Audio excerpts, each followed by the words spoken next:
بسم اللہ الرحمن الرحیم۔ السلام علیکم ورحمۃ اللہ۔ کامیابی اس رنگ برنگی دنیا میں خود کو اللہ پاک کے رنگ میں ڈھال لینا ہی اصل کامیابی ہے۔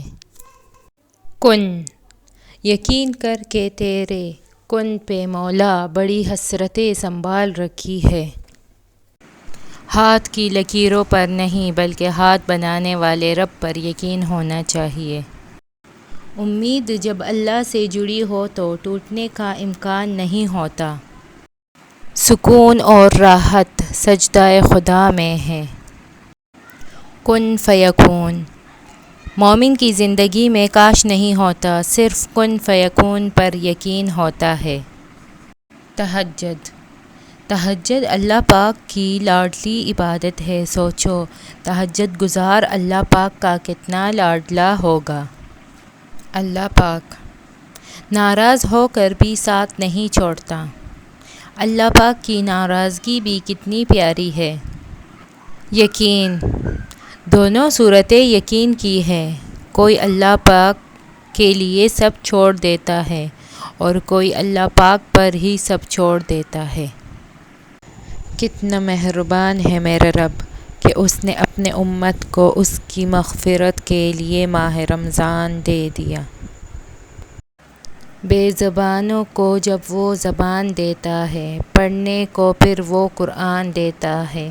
بخشنے یہ آئے جب امت کے گناہوں کو، تو ہم گنہگاروں کو رمضان دیتا ہے۔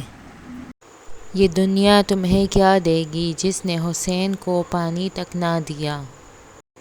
نصیب کیا بھی ہو نماز اور قرآن سے مدد لے کر اللہ سے جو مانگو ضرور ملتا ہے۔ اور تمہارے چاہنے سے کچھ نہیں ہوتا جب تک اللہ نہ چاہے۔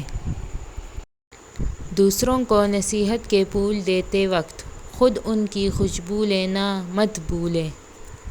قرآن پاک کی خوبصورتی یہ ہے کہ آپ اس کے پیغام کو بدل نہیں سکتے، ہاں مگر وہ آپ کو بدل سکتا ہے۔ میں نے کہا تک چکا ہوں، جواب آیا لا تقنطوا من رحمت اللہ، خدا کی رحمت سے نا امید نہ ہونا۔ کوئی بھی چیز دل کو ایسے زندہ نہیں کرتی جیسے قرآن پاک کرتا ہے۔